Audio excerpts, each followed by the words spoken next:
Vultos, gritos, gemidos, gargalhadas que ecoam na escuridão.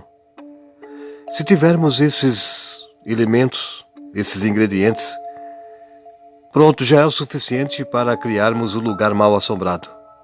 Quantas histórias você já ouviu de casas assombradas, onde as pessoas ouvem assobios durante a noite, barulho de coisas caindo, sem que houvesse ninguém tocando naqueles objetos que saltam da prateleira e se jogam ao chão.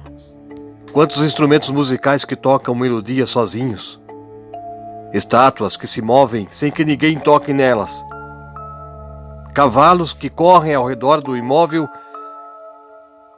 e ao se levantar pela manhã, a pessoa verifica que não há marcas das pegadas dos animais na terra lá fora. Passos de pessoas andando, caminhando dentro da casa, como se estivessem arrastando correntes, e naquele momento não há ninguém ali. Tudo isso comove, mexe com os neurônios de todos aqueles que acreditam no sobrenatural. Muitos ficam fascinados e se esforçam em descobrir o que está causando todos esses acontecimentos. Acredita-se que a história de assombração existe durante muitos e muitos anos.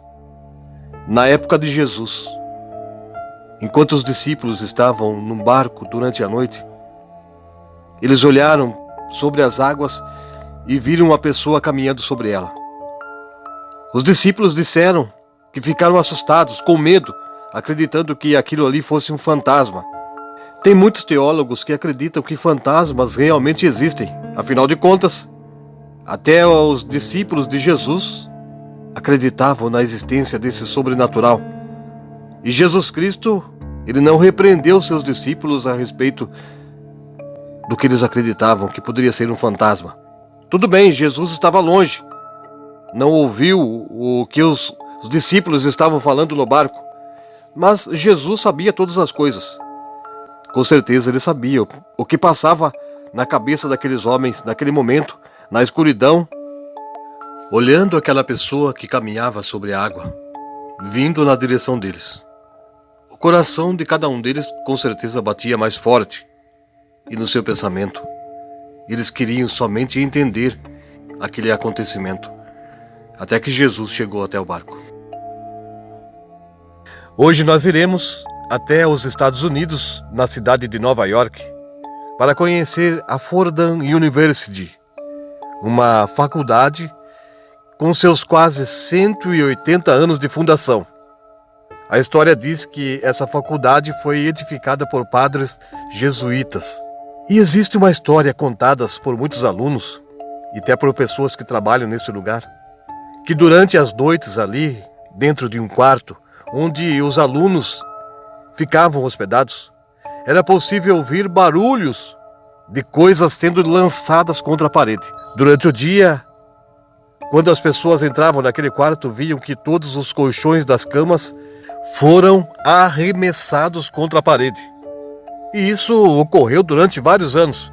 Um certo dia, um dos diretores da faculdade se cansou de toda aquela bagunça, porque ele acreditava que um dos alunos, provavelmente, estava entrando naquele quarto e causava todo aquele transtorno que precisava ser arrumado durante toda a manhã.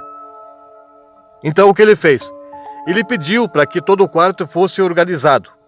Todos os colchões foram colocados de volta em suas camas, todas as cobertas, lençóis ali, tudo organizado, e depois ele mandou que trancasse a porta de entrada do quarto. Mas para surpresa de todos, no dia seguinte, ao retornarem naquele lugar, eles entraram e presenciaram uma cena que deixou todos assustados e sem explicação até hoje, porque todos os colchões que estavam sobre suas camas haviam sido arremessados novamente contra a parede daquele quarto. A solução então foi chamar um padre jesuíta para que fizesse uma reza ali naquele lugar, para que o suposto espírito bagunceiro fosse embora. Mas um outro acontecimento sem explicação ainda estava para acontecer, E este acontecimento deixou as pessoas ainda muito mais assustadas sobre tudo o que estava ocorrendo nesta organização. No dia seguinte, um dos alunos que estava hospedado naquele lugar foi até a biblioteca da escola e viu na parede alguns quadros. E nesses quadros estavam expostas a figura de alguns padres jesuítas que já frequentaram essa organização. Para o seu espanto, ele olhou para uma foto e viu que nela estava sendo exibida a imagem do padre que veio até aquele local no dia anterior para rezar, com a intenção de expulsar o espírito bagunceiro que estava assustando as pessoas que ficavam hospedadas ali. Ninguém sabe responder se essa história é realmente verdadeira. Será que aqueles colchões realmente eram lançados contra as paredes daquele quarto? E aquele padre seria realmente o mesmo que estava com a sua imagem exposta na fotografia deste quadro, na parede lá da biblioteca? Também ninguém sabe responder. Mas pelos corredores da Fordham University de Nova York, essa história ainda continua sendo transmitida de aluno para aluno, talvez com a intenção de deixar os novatos assustados daquele lugar.